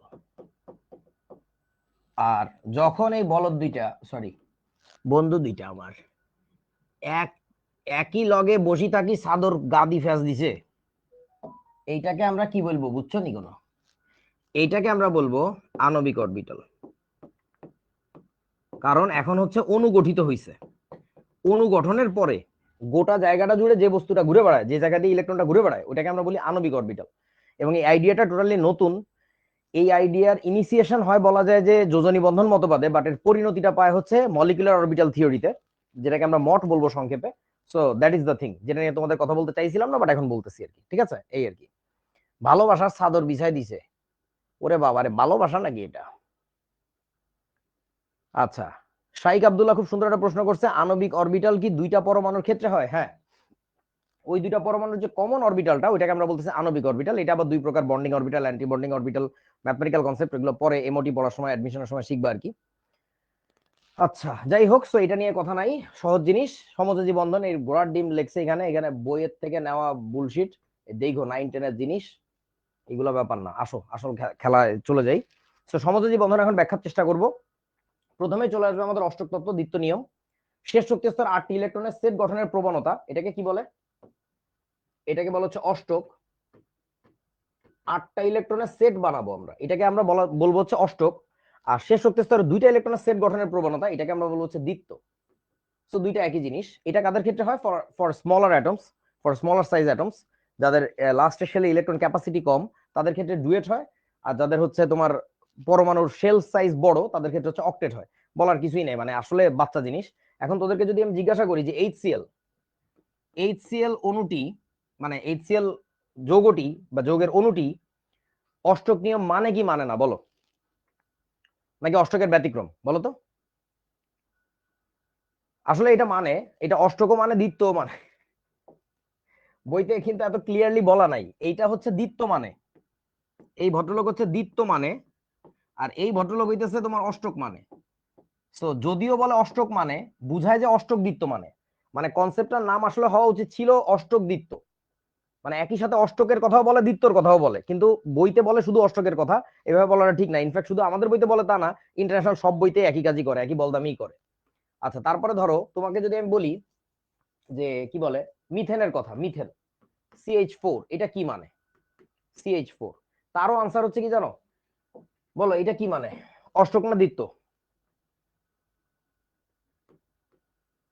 এখানে কার্বনটা মানে হচ্ছে অষ্টক, আর তোমার এখানে এই যে, সরি, কোথায় চলে গেলে, এই হাইড্রোজেনটা মানে হইতেছে দ্বিত্ব। কিভাবে দেখানো যায় একে? আল্লাহ, দূরে থাক,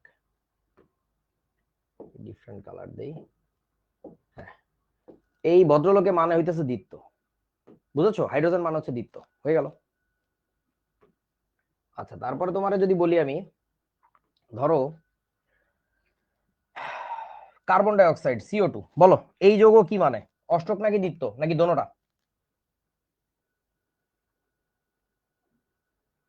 এটা শুধু অষ্টক মানে, এখানে দ্বিত্বর কোনো কাহিনী নাই, এটা হচ্ছে শুধু অষ্টক মানবে। এটার কি হয়েছে, টুডুং টুডুং করে কেন? এটাকে মারি ফেলা দরকার, ছাগল কোথাকার একটা। ওকে, সো ঘটনা হইতেছে, অষ্টক দ্বিত্ব নিয়ে কথা শেষ, বলার কিছু নাই। আসলে অষ্টকের ব্যতিক্রম দেখতে হবে, এটা বেশি ইম্পর্টেন্ট। অষ্টকের ব্যতিক্রম দুই প্রকার হয়, অষ্টক সংকোচন, অষ্টক সম্প্রসারণ। দ্বিত্বর কোনো ব্যতিক্রম নাই, দ্বিত্ব অলওয়েজ ঘটবে ছোট পরমাণুর ক্ষেত্রে। সো এটাকে বলে ইনকমপ্লিট অক্টেট। সংকোচন যেটা, এটাকে বলে ইনকমপ্লিট, ইনকমপ্লিট অক্টেট। আর এটাকে বলা হচ্ছে এক্সপ্যানশন অফ অক্টেট, এক্সপ্যানশন বা অক্টেট এক্সপ্যানশন, এরকম আর কি। আমার রিমোটটাকে জানি চুরি করে নিয়ে চলে গেছে। আচ্ছা, তারপরে আসো, এই যৌগগুলোর ক্ষেত্রে আমাদের একটু একটা জিনিস দেখতে হবে যে অষ্টকের সংকোচন কোথায় ঘটছে, সম্প্রসারণ কোথায় ঘটছে। চলো এক এক করে শুরু করি। প্রথমে BF3 এর উদাহরণ দিচ্ছি। BF3, এটা তার আণবিক সংকেত, এটা গাঠনিক সংকেত কেমন? বোরনকে মাঝখানে রেখে তিন পাশে তিনটা ফ্লুরিন কানেক্ট হবে। গাঠনিক সংকেত আঁকা শিখে ফেলতে হবে। গাঠনিক সংকেত আঁকা ছাড়া, মানে আঁকতে পারা ছাড়া রাসায়নিক বন্ধন পড়া যাবে না। কি জানি এটা করলাম। আচ্ছা, ঘটনা হচ্ছে এই যে BF3, এই BF3 এর, এটা তো গাঠনিক সংকেত আঁকছি আমরা, এবার তার লুইস সংকেত আঁকা শিখতে হবে। লুইস সংকেত আঁকার নিয়ম হচ্ছে দাগগুলোকে ফালাই দিয়ে ওখানে ডট ক্রস দিতে হয়, দ্যাটস ইট। বোরনের চারিপাশে তিনটা ফ্লুরিন থাকবে, থাকার পরে এখানে একটা ডট ক্রস, এখানে একটা ডট ক্রস, এখানে একটা ডট ক্রস। তাহলে আমাকে একটু বলো, বোরনের লাস্টের শেলে এক্ষেত্রে কয়টা ইলেকট্রন আছে? এখানে দুইটা, এখানে দুইটা, এখানে দুইটা, 3 দুগুণী 6টা ইলেকট্রন। ডট তিনটাও নিজের ইলেকট্রন ধরে নাও, আর ক্রস তিনটা হচ্ছে ফ্লুরিনের কাছ থেকে আসছে। তো এটাকে আমরা বলবো হচ্ছে লুইস সংকেত, LEWIS, লুইস, গিলবার্ট নিউটন লুইসের নাম থেকে আসছে আর কি। সো বোরনের তাহলে মানে এই BF3 যৌগটাকে অনেকে বলে অষ্টক সংকুচিত যৌগ, কথা সত্যি, বাট এখানে আসলে অষ্টকের সংকোচন ঘটছে হচ্ছে বোরনের। বোরনের হচ্ছে অষ্টকের সংকোচন ঘটছে, এবং কয়টা ইলেকট্রন আছে তার লিখে রাখি। বোরনের লাস্টের শেলে এখানে হচ্ছে 6টা ইলেকট্রন আছে, যেটা অষ্টক নিয়মের ডিরেক্ট একটা ভায়োলেশন। অষ্টক নিয়ম বলছিল লাস্টের শেলে 8টা ইলেকট্রন না থাকলে সেই স্থিতিশীল হবে না, বা ওই যৌগ গঠিত হওয়ার কথা না, কিন্তু এই যৌগ আরামসে নাই জায়গায় ঘুরে বেড়ায়। So, এটা দেখে আমরা বলি এটা অষ্টক নিয়ম মানে নাই, বুঝতে পারছো? আচ্ছা, একই ঘটনা BeCl2 এর ক্ষেত্রে। BeCl2 এর ক্ষেত্রে কি দেখতে পারবো আমরা? বোরন সরি বেরিলিয়ামকে যদি মাঝখানে লিখি, তাহলে এই পাশে একটা ক্লোরিন, এই পাশে একটা ক্লোরিন। সো ধরো এই ক্লোরিনের সাথে বোরনের যখন বন্ধন হয়েছে তখন এক জোড়া ইলেকট্রন শেয়ার হয়েছে, এখানে এক জোড়া ইলেকট্রন শেয়ার হয়েছে। সো তাহলে লাস্টের শেলে কয়টা ইলেকট্রন হইলো? লাস্টের শেলে ইলেকট্রন হয়েছে হচ্ছে এই দুইটা আর এই দুইটা, টোটাল 4টা। তাহলে বোরনের হচ্ছে অষ্টক সংকোচন হয়েছে, 4 ইলেকট্রন নিয়ে এসে স্টেবল। সো এই যৌগটাকে আমরা বলবো অষ্টক সংকুচিত যৌগ। এবার আসো PCl5 এ যাই।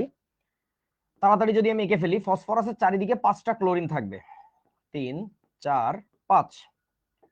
সো আমাদের এই পুরো জিনিসটা আমি একটু কপি নিয়ে যাই, কাজে লাগবে। এইটা হচ্ছে তার গাঠনিক সংকেত, এইটা হচ্ছে তার গাঠনিক সংকেত। 5টা ক্লোরিনের সাথে 5টা ফসফরাসের বন্ধন, এই সিঙ্গেল বন্ড। ফসফরাসের যোজনী 5, তাহলে 5টা হাত আছে, 5টা ক্লোরিন যুক্ত হয়েছে। এখন যখন আমি লুইস সংকেত আঁকার চেষ্টা করব তখন ডট ক্রস দিতে হবে, এটাকে বলা হচ্ছে লুইস সংকেত, আর কিছুই না। তো এখানে কি দেখা যাচ্ছে, ফসফরাসের লাস্টের শেলে কয়টা ইলেকট্রন গুণে দেখো তো। ফসফরাসের লাস্টের শেলে এখানে গুণে দেখবা যে 10টা ইলেকট্রন আছে, 10 ইলেকট্রন, 10 ইলেকট্রন। সো আমাদের বলতে হবে এটা হচ্ছে অষ্টকের সম্প্রসারণ ঘটছে, বুঝতে পারছো? এক্সপ্যান্ডেড অক্টেট বা অক্টেট এক্সপ্যানশন ঘটছে। তোরা এবার লুইস সংকেত না একেই বলতো তাড়াতাড়ি, সালফারের লাস্টের শেলে এখানে কয়টা ইলেকট্রন আছে? সালফারের লাস্টের শেলে এখানে কয়টা ইলেকট্রন আছে বলেন? 12টা। গুড।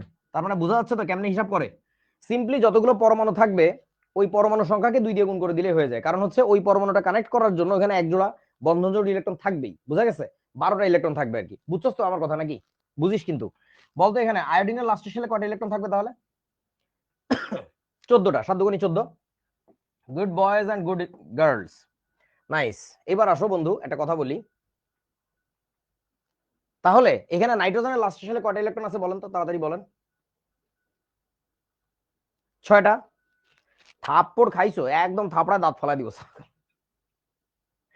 এখানে তো দেখে মনে হবে 6টা ইলেকট্রন, বাট অ্যাকচুয়ালি এখানে 6টা ইলেকট্রন নাই। এখানে নাইট্রোজেনের লাস্টের শেলে 8টা ইলেকট্রনই আছে। কিভাবে বুঝলাম? নাইট্রোজেনের ইলেকট্রন বিন্যাস দেখে বলা যাবে, তার আগে বলা যাবে না। মুক্ত জোড় আছে, ওই যে তুহানা ধরতে পারছে, নাইট্রোজেনের লাস্টের শেলে মুক্ত জোড় ইলেকট্রন আছে। আমি একটু নাইট্রোজেনের ইলেকট্রন বিন্যাস লিখি। 1s2 2s2 2px1 2py1 2pz1। So এখন থেকেই একটা জিনিস অভ্যেস করে ফেলো, ইলেকট্রন বিন্যাস প্রচন্ড দ্রুত লিখতে পারা এবং লেখার পরে লাস্টের শেলটাকে মার্ক করতে পারা। এই যে লাস্টের শেল হচ্ছে এতটুকু, এইটা, এই 1s2টা বাদ, 1s2 বাদে বাকি অংশটুকু হচ্ছে তার সর্ববহিস্থ স্তর, বুঝিয়েছো? এইটা হচ্ছে তার লাস্টের শেল, 1s2 থাকলো। আচ্ছা, লাস্টের শেলে তার টোটাল ইলেকট্রন আছে কয়টা একটু গুনে দেখো তো। তার টোটাল ইলেকট্রন আছে কিন্তু 2 3 4 5, 5টা ইলেকট্রন। তো নাইট্রোজেনকে যদি লিখি, সেই 5টা ইলেকট্রনের মধ্যে মনোযোগ দিয়ে দেখো, 5টা ইলেকট্রনের মধ্যে 3টা কিন্তু আনপেয়ার্ড ইলেকট্রন। আনপেয়ার্ড বুঝো তো, কারোর সাথে জোড় বাঁধা অবস্থায় না ইলেকট্রন, দুইটা আলাদা আলাদা। তাহলে 3টা ইলেকট্রনকে আমি আলাদা করে লিখলাম 3টা ডট, আর 2টা ইলেকট্রন দেখো জোড় বাঁধা, সেই জোড় বাঁধা ইলেকট্রন দুইটা এই যে। এখন 3টা হাইড্রোজেন এসে কোথায় দাঁড়াবে? আনসার হচ্ছে ভাই এইখানে দাঁড়াবে, এইখানে দাঁড়াবে। এইটা তার পয়েন্ট অফ ইন্টারেস্ট। 3টা আনপেয়ার্ড থাকে হাইড্রোজেনের আর 3টা আনপেয়ার্ড থাকে হচ্ছে নাইট্রোজেনের। তাহলে এখানে এসে একটা হাইড্রোজেনকে দাঁড় করাই দিলাম, একটা ক্রস নিয়ে দাঁড়াইলো, আর একটা হাইড্রোজেন একটা ক্রস নিয়ে আসলো, আর একটা হাইড্রোজেন একটা ক্রস নিয়ে আসলো। সো নাইট্রোজেনের লাস্টের শেলে গুণে দেখো টোটালি 8টা ইলেকট্রন আছে। অ্যামোনিয়াতে নাইট্রোজেন কিন্তু ইনকমপ্লিট অক্টেট না, দেখে মনে হয় যে ইনকমপ্লিট অক্টেট, বাট অ্যাকচুয়ালি না। সো তার মানে বুঝতে পারতেছো, একটু আগে আমি যে নিয়মটা শিখাইছিলাম যে যতগুলো পরমাণু থাকবে সেই সংখ্যাটাকে 2 দিয়ে গুণ করে দিলে তুমি পেয়ে যাবা। It doesn't work everywhere. That is the beauty of chemical bond. মুখস্থ করার কোনো সুযোগ নাই, মুখস্থ করার কোনো জায়গা নাই। যে মুখস্থ করবে সে খাবে ধরা। এ বাবারে, টেম্পারেচারটা 24 কর না প্লিজ। সো ঘটনা হচ্ছে যে একটু বুঝে শুনে কাজ করতে হবে আর কি, ঠিক আছে? ওকে, সো অ্যামোনিয়ারটা গেল। এখন আসো এবার আমরা PCl3 তে যাই। PCl3 এর ক্ষেত্রে কি মনে হয় লাস্টের শেলে ফসফরাসের কয়টা ইলেকট্রন আছে? 3 দুগুণী 6টা না? 6 electron. That's a wrong idea. কয়টা আছে জানেন? 8টাই আছে। কেমনে আছে 8টা ইলেকট্রন? ইলেকট্রন বিন্যাস করো, বুঝতে পারবা। ফসফরাসের চলো ইলেকট্রন বিন্যাস করে আসি। ফসফরাস হচ্ছে 1s2 2s2 2p6 3s2 3px1 3py1 3pz1। এই যে তার লাস্টের শেল, 3s2 থেকে শুরু করে 3pz1 পর্যন্ত। সেখানে দেখো 3টা আনপেয়ার্ড ইলেকট্রন। তাহলে আমরা ফসফরাসকে লিখে 3টা ডট দিব, 3টা ডট দিলাম। আর 2টা ইলেকট্রন ছিল জোড় বাঁধা, তাহলে এই দুটাকে এইভাবে দিলাম। এরপরে 3টা ক্লোরিন এসে তার সাথে দাঁড়াবে, 3টা ক্লোরিন ক্রস থাকলো এই যে আর একটা ক্লোরিন ক্রস, তাহলে ক্লোরিন সরি ফসফরাসের লাস্ট স্টেশনে কয়টা ইলেকট্রন থাকে গুণে দেখো তো, এখানে কিন্তু 8টা ইলেকট্রনই থাকে পারফেক্টলি, এখানে 8টা ইলেকট্রন আছে, তার মানে এটা কিন্তু অক্টেট মানছে, এটা কিন্তু অক্টেটের ব্যতিক্রম না, বুঝিয়েছো? কিছু যৌগ দেখে প্রায় তোমরা কনফিউজ হয়ে যাবে এটা অক্টেট মানছে নাকি মানে নাই। কার্বন ডাইঅক্সাইডের একই কাহিনী, নিজেরা কইরো, আমি আর করতেছি না, দেখাই দিলাম আর কি। তো এটাও কিন্তু অক্টেট মানছে। কিছু যৌগ আছে এগুলো দেখে আমাদের মনে হয় অ্যাপারেন্টলি যেটা মনে হয় অষ্টকের সংকোচন, আসলে তা না, বা অষ্টকের সম্প্রসারণ তাও না, মানে এটা অ্যাকচুয়ালি পারফেক্টলি অক্টেটে আছে আর কি, ঠিক আছে? তো তার মানে বোঝা গেল যেটা অষ্টক নিয়ম সবাই মানে বা সবাই মানে না তা না, কেউ কেউ মানে কেউ কেউ মানে না, ব্যাপারটা এরকম আর কি। আর এখানে একটা কথা বলে দেই, বইয়ের ভুল সেই জিনিসটা হচ্ছে, একটু আগে আমি বলতে পারবো এই স্ক্রিনে একটা ভুল জিনিস দেখাইছি, বলতে পারবা সেটা কি? দেখি ধরতে পারো কিনা। এই স্ক্রিনে যা কিছু দেখাইছি এখানে একটা ভুল জিনিস দেখাইছি, বলো তো কি? যেটা তোমাদের বইতে আছে, অহরহ অবলীলায় আছে, হাস্যকর একটা জিনিস। কে বলতে পারবা? এই কমেন্টে নিচে যাও তো দেখি।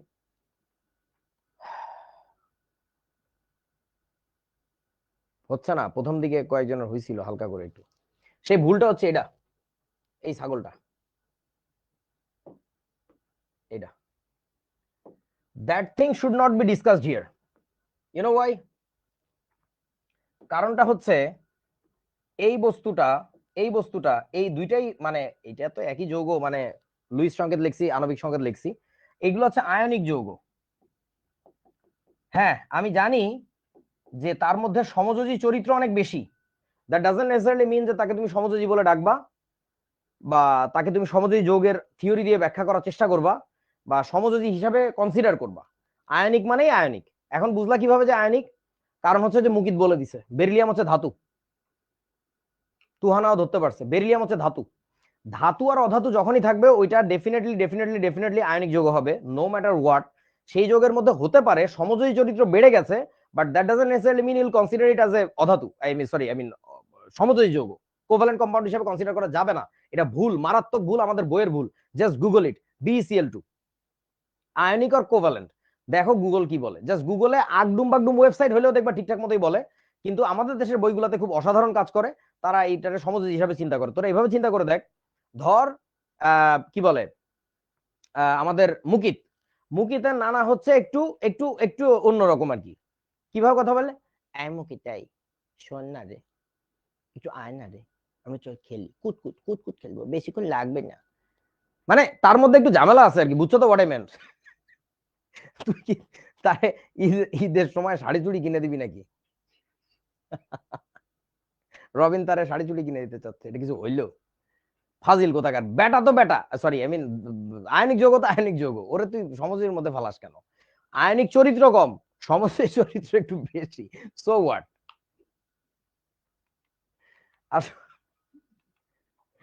আচ্ছা ব্যতিক্রম নিয়ে আর কথা বললাম না আর কি, এটা তো অনেকগুলো এক্সাম্পল দেখাইছি। যোজনী বন্ধন মতবাদ, সো অষ্টক তত্ত্ব আমাদের প্রথমে ভালো লেগেছিল, এখন আর ভালো লাগতেছে না, আমরা বুঝতে পারছি যে এই তত্ত্ব আসলে একটা বুলশিট, এটা একটা একদম একদম ফালতু কথা। এখন আমাদের যেতে হবে যোজনী বন্ধন মতবাদে।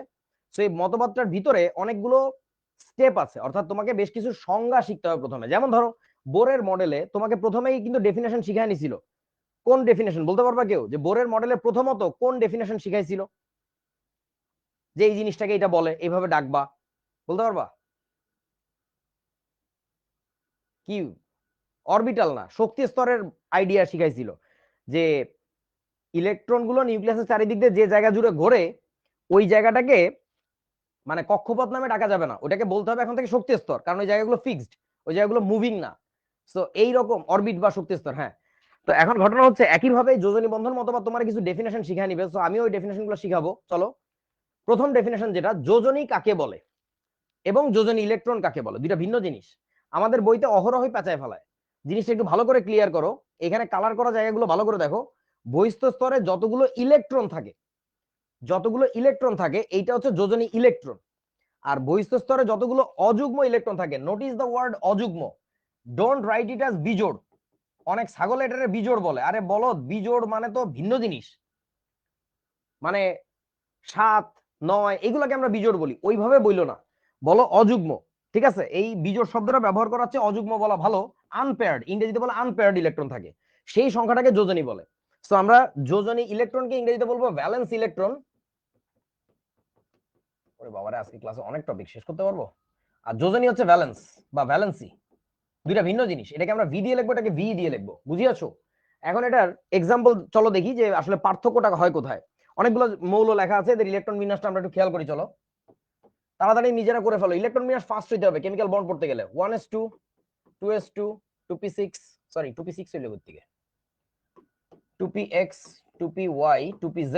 লাস্টের শেলটাকে এরকম ভেঙে লেখো, তাহলে বুঝবো ভালো করে। এখন অক্সিজেনের তো টোটাল ইলেকট্রন 8টা, 2 আর 2 4, 5 6 7 8।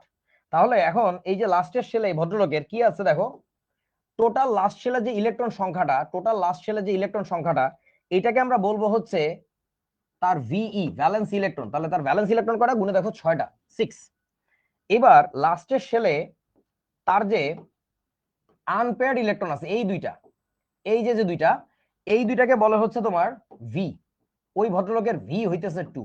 আনপেয়ার্ড ইলেকট্রন যে কটা, এটা হচ্ছে তার ভ্যালেন্সি, যোজনী।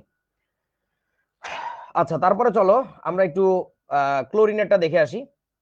1s2 2s2 2p6 3s2 3px2 3py2 3pz1। আচ্ছা, আমি একটা কাজ করি, এক জিনিস বারবার না লিখে একটু কপি করে রাখি, এটা কাজে লাগবে একটু পরেও আমাদের। ওকে, থাকুক। চলো এবার এখন কথা হচ্ছে এর লাস্টের শেল মার্ক করি চলো। এই যে এটা তার লাস্টের শেল, যেখানে টোটাল ইলেকট্রন সংখ্যা কয়টা দেখা যাচ্ছে আমাদের, এখানে ইলেকট্রন দেখা যাচ্ছে 7টা। তাহলে তার ভিই, ভ্যালেন্স ইলেকট্রন হচ্ছে 7, আর এই ভদ্রলোকের আনপেয়ার্ড ইলেকট্রন হচ্ছে এই একটা। তাহলে এইটাকে আমরা কি বলে রাখবো, এটাকে আমরা বলবো হচ্ছে তার ভি হচ্ছে 1, যোজনী 1। বুঝছিস বাবা? আচ্ছা, তারপর আসো নাইট্রোজেনের কথা বলি। নাইট্রোজেনের কথা বললে 1s2 2s2 2p6 তো লেখা যাবে না, এখান থেকে হচ্ছে ঝামেলা, এটুকু লাগবে না, তার ডিলিট। 2p6 টাকেও লাগবে না, 6 টাকে ডিলিট করে দিয়ে ভেঙে লিখি 2px 2py 2pz 1 1 1। সো তাহলে কি দাঁড়াইলো, এখানে দাঁড়াবে হচ্ছে এই পুরো জিনিসটা, এটা হচ্ছে তার কি ভিই। তার ভিই হচ্ছে 5, ভ্যালেন্স ইলেকট্রন 5টা। আর তার ভ্যালেন্সি কত যদি বলি, ভ্যালেন্সি হচ্ছে তোমার এই 3টা। বুঝিয়াছো আমার কথা ছোট্ট বন্ধুরা? অনেকগুলো এক্সাম্পল দেখাইলাম। ভ্যালেন্সি হচ্ছে 3, নাইট্রোজেনের জন্য 3, 5 না। 5 আসে, কখন আসে পরে বলবো আর কি, ঠিক আছে? ওকে, সো বুঝে গেছি। এবার চলো যোজনী বন্ধন মতবাদ দিয়ে সোডিয়ামের ইলেকট্রন বিন্যাসটা একটু ব্যাখ্যা করার চেষ্টা করি। সেটা হচ্ছে আমাদের 1s2 2s2 2p6 3s1। তাহলে কি দাঁড়াইলো, এই যে লাস্টের শেল, এটা হচ্ছে তার ভিই, তার ভিই হচ্ছে 1, আর তার ভিও হচ্ছে কত 1, ভ্যালেন্সিও 1। ঠিক আছে তো নাকি? একটু কাজ করি।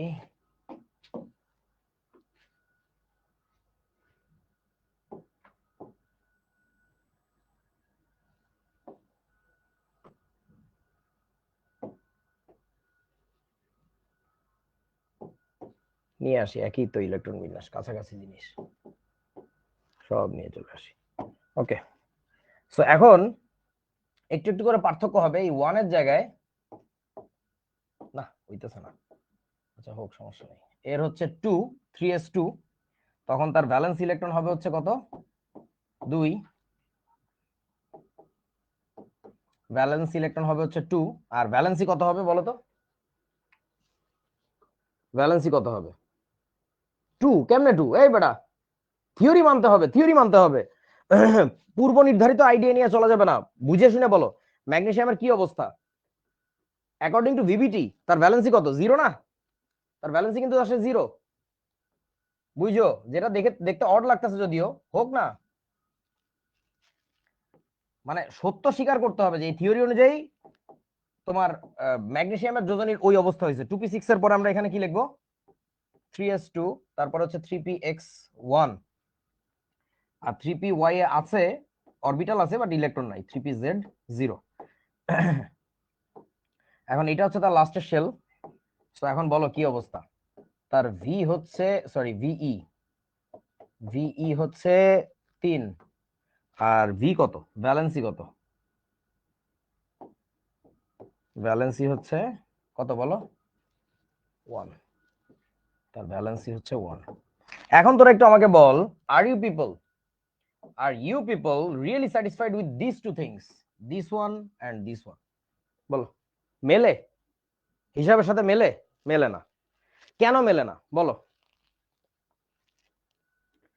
একজন বললো এক্সাইটেড স্টেট, খুব ভালো করে বোঝো, খুব ভালো করে বোঝো, জেনে রাখো।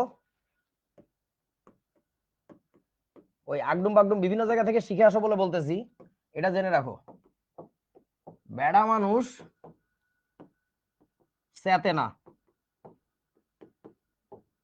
এটা মনে রাখবা। বেড়া মানুষ কুল, বেডি মানুষ স্যাতে। বেড়া মানুষ মানে বুঝছো? ধাতু। Being excited is not for metals, non metals do. অধাতুদেরকে উত্তেজিত করা যায়, ধাতুকে উত্তেজিত করা যায় না। হাসিস না। তোমরা যে শিখছো যে উত্তেজিত করলে ইলেকট্রন বাইরের দিকে যায়, ধাতুরা যেটা করে একবারে ইলেকট্রন ছুঁড়ে মারে দেয়, একদম শেষ, নাই, ওর কাছে থাকে না। কিন্তু অধাতুরা কি করে জানো? আই সেটি গেছি, আই কিন্তু মারি ফেলবো, একদম সুরমার করে দিব। করি করছে কি জানো? মোবাইলটা নি এরকম ফিরি, একটু দূরে যাবে, বেশি দূরে যেন না যায়, বেশি দূরে গেলে এটা আবার কিনবো কিভাবে? হ্যাঁ, রূপবানের বাপ তো আর কিনে দিবে না। বুঝেছো আমার কথা? এটা হচ্ছে অধাতব ক্যারেক্টার। অধাতুরা একটু নাটক করে, হ্যাঁ আয় কিন্তু সেটি গেছি, ইলেকট্রন কিন্তু ছাড়ি দিব বলে দিচ্ছি, বলি দিয়ে এইখানে থেকে একটু ইলেকট্রনটা বাইরের শক্তি স্তরে, শক্তি স্তর না, ওই একই শক্তি স্তরে থাকে, বাইরের দিককার কোন একটা অরবিটালে নিয়ে চলে যায়। কিন্তু ধাতুরা যে কাজটা করে, ইলেকট্রন একদম লাইটতে ফেলাই দিব, ইটা সেটবে না, ইটা তখনও খুল থাকবে, ছাড়ি দিছি বাড়ি লিখতেছি, ব্যাপারই না, এটা কোনো ব্যাপারই না। বুঝেছো আমার কথা? আচ্ছা, তো ঘটনা হচ্ছে তাহলে আমরা ভিবিটির কনসেপ্ট অনুযায়ী এই পরমাণুগুলোর বা এই মৌলগুলোর যোজনী ব্যাখ্যা করতে পারতেছি, কোথাও কোনো দ্বিমত নাই। সোডিয়ামের ক্ষেত্রে ব্যাখ্যা করতে পারতেছি, ম্যাগনেসিয়াম অ্যালুমিনিয়ামের ক্ষেত্রে ব্যাখ্যা করতে পারতেছি না, কারণ আমাদের প্রিকনসিভড আইডিয়া, আগে থেকে শেখা জিনিস, যে ম্যাগনেসিয়ামের ভ্যালেন্সি হওয়ার কথা হচ্ছে 2, সেখানে তার দেখা যাচ্ছে 0। আবার অ্যালুমিনিয়ামের দেখা যাচ্ছে 1, তার তো আমরা জানি 3। তাহলে ব্যাখ্যা কি বলো? বলো বলো বলো, ব্যাখ্যা কি? পুতুল বলতেছে 2 এর নিয়ম, না রে শোনা, ভুলে যা। আমি যেসব জিনিস বলি নাই সেসব জিনিস নিয়ে ভাবতে হবে না। এই উত্তেজিত হওয়ার কথা কি আমি বলছি আগে? বলি নাই। আমি যা কিছু বলি না তা নিয়ে জিজ্ঞাসা করি না। ত্রুটি, তাবিব বলছে ত্রুটি। আচ্ছা, একজন বলছে ইরফান মাহমুদ অন্য তত্ত্ব লাগবে। কলিজার টুকরা, ভালো করে বোঝ, তুই কথাটা না বুঝে তো বলছিস, ভালো করে বোঝ। এই বল দুয়েরা বল, এই যোজনী বন্ধন মতবাদ এটা কিসের থিওরি? এই যোজনী বন্ধন মতবাদ এটা কিসের থিওরি? মানে কিসের জন্য এই থিওরির অবতারণা বলেন তো? এর কাজটা কি? এই যে মুকিত বললো সমযোজী বন্ধন ব্যাখ্যা করে, এই কানার দল, চোখে দেখোস না? এইটা তো সমযোজী বন্ধন ব্যাখ্যার একটা থিওরি, এইটা এইটা এইটা এটা তো সমযোজী বন্ধন ব্যাখ্যার থিওরি। সমযোজী বন্ধনে অংশগ্রহণ করবে কেটা বল এবার? নুসরাত রিক্তা বুঝতে পারছে এতক্ষণে? সমযোজী বন্ধনে অংশগ্রহণ করবে তো অধাতু, ওটাও মনে নাই কারা অংশগ্রহণ করবে? এই যে দেখো তো লেখা আছে না, এই যে অধাতু, 14 গোষ্ঠী অধাতু।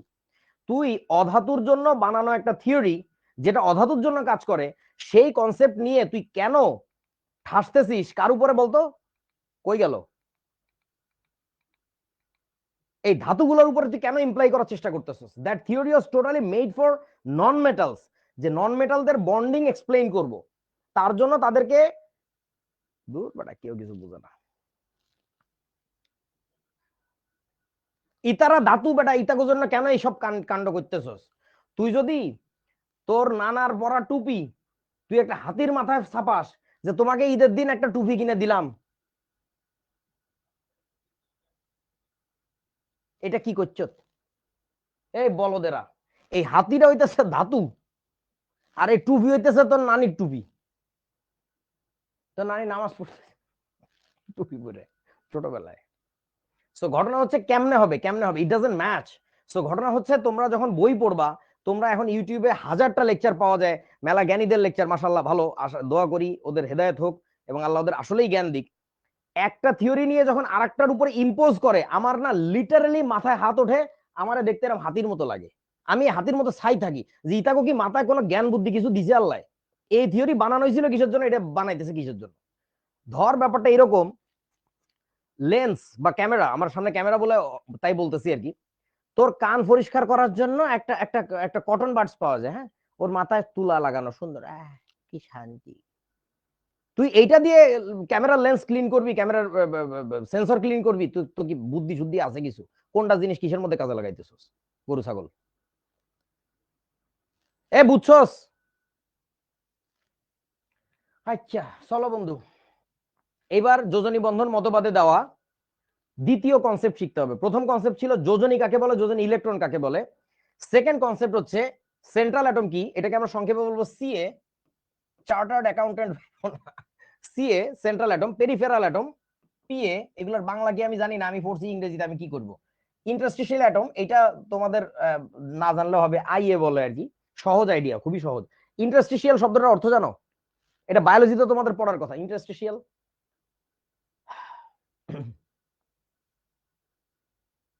কি আপনার অভিনয়ের তুলনা হয় না? আরে কি বলো, আই তো হলিউডে ছিলাম, চলে এসেছি।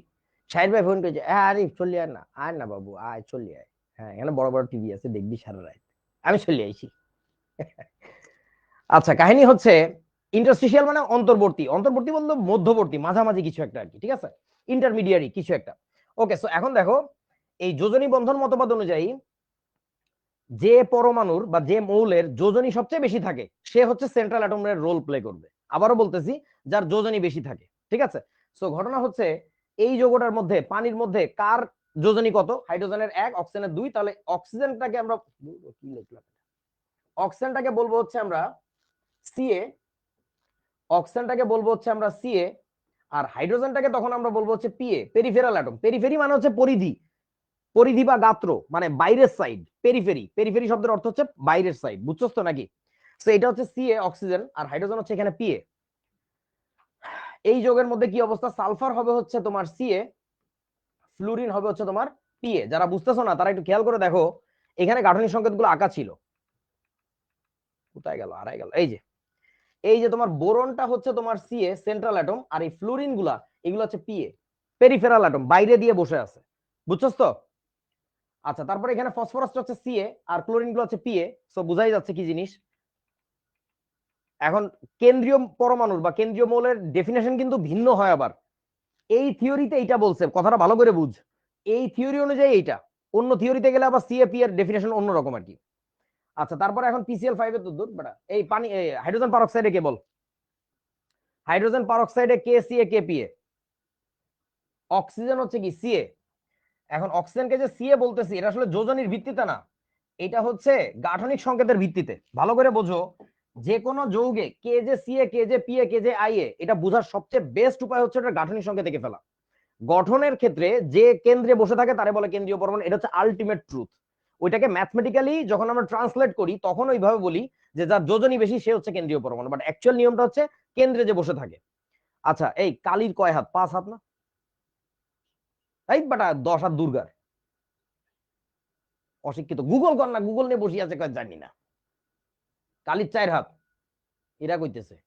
আচ্ছা ওকে, এখন ধর কালী আর দুর্গা বেড়াইতে গেছে এক জায়গায়, এখন আমাকে বল কে কেন্দ্রীয় পরমাণু, দেখি বুঝোস কিনা। কেন্দ্রীয় পরমাণু কে হবে, দুর্গা না কালী? দুর্গা হবে।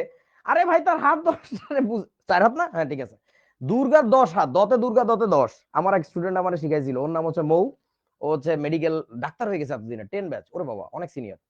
এখন ঘটনা হচ্ছে যে কি বলে, সো দুর্গার তো 10টা হাত, সো একটা দুর্গার সাথে 2.5টা কালি লাগবে যদি যৌগ গঠন করতে চায় আর কি। কারণ 2 কালির তো 8টা হাত হবে, আরো 2টা ফাঁকা থাকবে, তো অর্ধেক কালি লাগবে আর কি, বুঝছস তো? তো সেই ক্ষেত্রে দুর্গাকে মাঝখানে রেখে চারিপাশ দিয়ে কালি থাকবে। তো গাঠনিক সংকেত থাকতে হবে, গাঠনিক সংকেত না আঁকলে বোঝা হবে না আর কি, ঠিক আছে। সো গাঠনিক সংকেত হচ্ছে পানি, হাইড্রোজেন পারঅক্সাইড, এটা কেমন হবে, এইচ বন্ড ও বন্ড ও বন্ড এইচ। এটা দেখো কেন্দ্রে বসে আছে কে, কেন্দ্রে বসে আছে হচ্ছে সিএ গুলা। তো এই দুইটা হচ্ছে তোমার সিএ, আর এই বলদ দুইটা হইতেছে পিএ। কেমনে লেখে আল্লাহ জানে, এই বুঝে নিস, এই দুইটা হইতেছে পিএ, পেরিফেরাল অ্যাটম। পেরিফেরিতে বসে আছে, যৌগের বাইরে দিয়ে বসে আছে। Sulphuric acid, come on bro, tell me. Sulphur সিএ, গুড, সালফার আসলেই সিএ। আচ্ছা, হাইড্রোজেন কি আর অক্সিজেন কি এবার বলো? এই হেগে দিছে, হাগু করে দিছে। হাইড্রোজেন হচ্ছে পিএ, পেরিফেরাল অ্যাটম, আর অক্সিজেন হচ্ছে আইএ। Interstitial atom. আমি একটু গাঠনিক সংকেত আঁকি, তাহলে মনে হয় ভালো বুঝতে পারবা। আমি সালফিউরিক অ্যাসিড দুইবার লেখা হয়েছে, আচ্ছা সমস্যা নেই, এখানে গাঠনিক সংকেত এঁকে দিই। সালফিউরিক অ্যাসিডের গাঠনিক সংকেত হচ্ছে এরকম, হুবহু আমার মতো করে আঁকতে হবে তা না, এভাবে আঁকতে পারলে ভালো।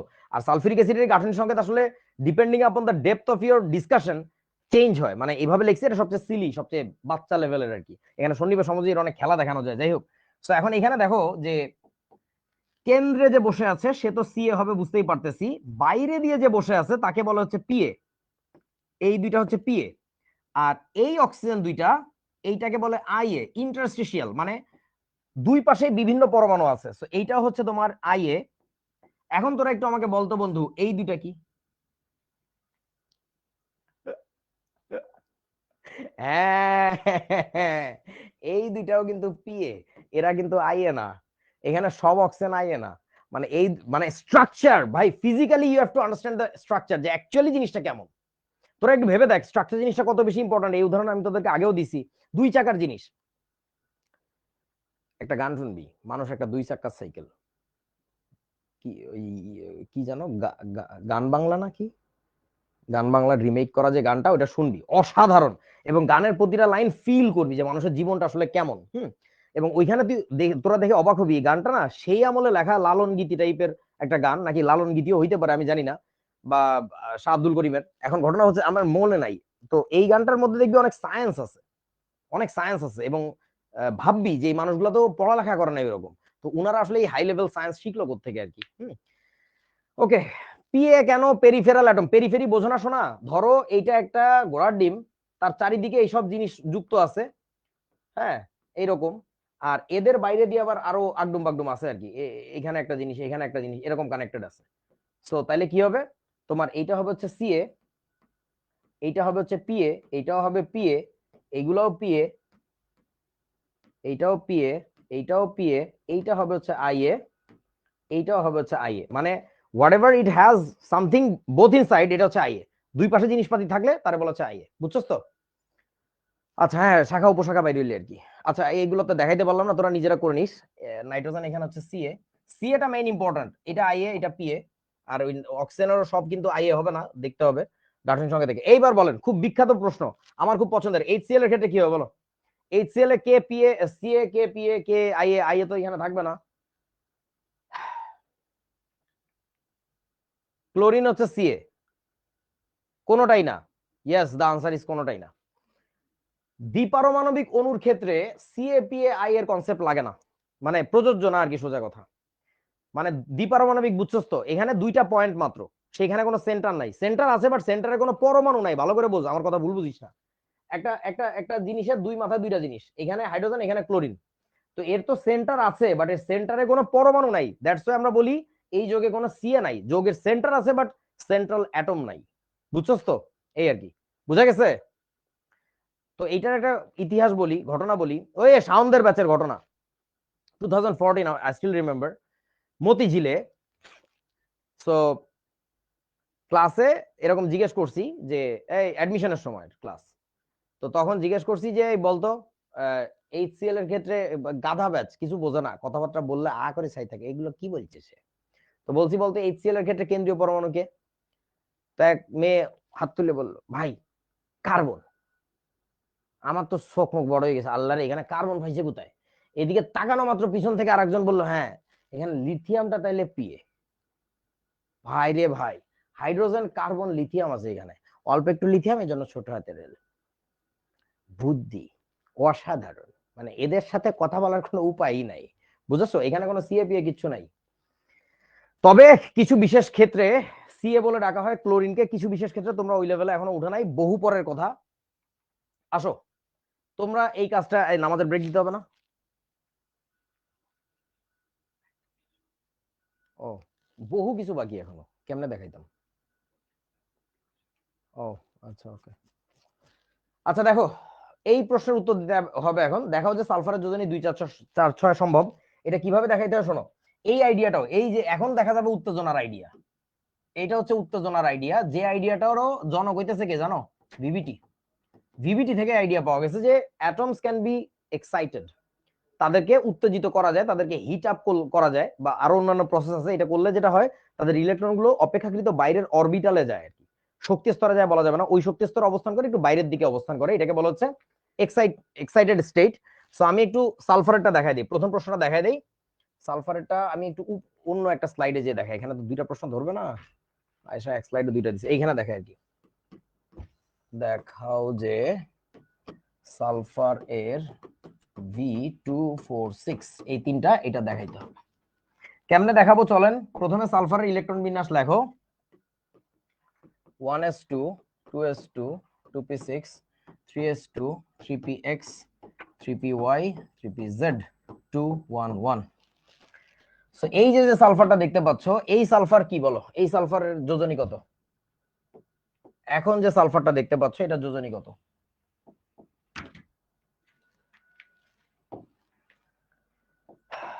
তাড়াতাড়ি বলো, তাড়াতাড়ি বলো। এর লাস্টের শেল এতখানিক, তিনটাতেই বাক্স এঁকে ফেল, ও না বাক্স আঁকলে হবে না, একবারে লিখে দিই। এইটার ভিই হইতেছে, ভ্যালেন্স ইলেকট্রন হইতেছে 2 আর 2 4 5 6 6, আর এটার ভ্যালেন্সি হইতেছে 2। এইটা একটা, এইটা একটা। এখন এই সালফারটাকে আমরা একটু এক্সাইট করব, এক্সাইট করলে তখন মাথার উপরে একটা স্টার মারতে হয়, স্টার মানে ও সেটি গেছে, মাথায় রক্ত উঠে গেছে, এই যে মাথায় রক্ত উঠে যাওয়ার চিহ্ন এটা, বুঝছো, মস্তিষ্কে রক্তক্ষরণ হইতেছে। তখন যেটা হবে, তাকে আমরা তাপ দিছি, তাপ দিলে কোথায় লাগবে বলো, কোন ইলেকট্রনের জোড় ভাঙবে? সেটা কি 3p(x) এর ইলেকট্রনের নাকি 3s এর ইলেকট্রনের? বলো, 3p(x) অরবিটালের ইলেকট্রন নাকি 3s অরবিটালের ইলেকট্রন, কোনটা? 3p(x). তার কারণটা হচ্ছে কি, মনোযোগ দিয়ে শোনো। ধরো আমি একটা শার্ট পরছি, তার উপরে স্যুট পরছি, তার উপরে সোয়েটার পরছি, তার উপরে আবার একটা চাদর জড়াইছি। সো তুমি আমার গায়ে হিট দিছো, তো আমি আগে কোনটা খুলে ফেলবো, আগে কোনটাকে দূরে সরাই দিব? আমি কি ভিতর থেকে আমার গেঞ্জিটা খুলে দূরে সরাই দিব? তা না, একেবারে বাইরে যেটা থাকে ওইটা দূরে সরবে। সো তাহলে যেটা হবে, এই 3p(x) এর ইলেকট্রনটা ভেঙে যাবে, 3p(x) এর ইলেকট্রনটা ভেঙে যে এখানে যেটা হবে 3px1, আর এই ভাঙা ইলেকট্রনটা কোথায় যাবে বলো? 3p উপশক্তি স্তর তো শেষ, তাহলে এবার কই যাবে? 3d তে যাবে নাকি 4s এ যাবে? 3d অরবিটালে যাবে নাকি 4s অরবিটালে যাবে, কোনটা? 4s এ যাওয়ার কথা না, 3d কেন বলতেছো? কোথায় যাবে? 4s এ যাবে না, কারণটা কি? কারণ হচ্ছে তোমার 3p উপশক্তি স্তর ভরার পরে বা যা হোক তারপরে কই যায়? 3d তে যায় নাকি 4s এ যায় বলো? এই বেটা, কে কে কে কে কয় 3d তে যায়? এ তো 4s এ যায়। আচ্ছা, যদিও 4s এ যায়, কিন্তু এখন ইলেকট্রনটা যাবে আসলে কোথায় জানো? 3dxy অরবিটালে, এবং এখানে 1 হবে।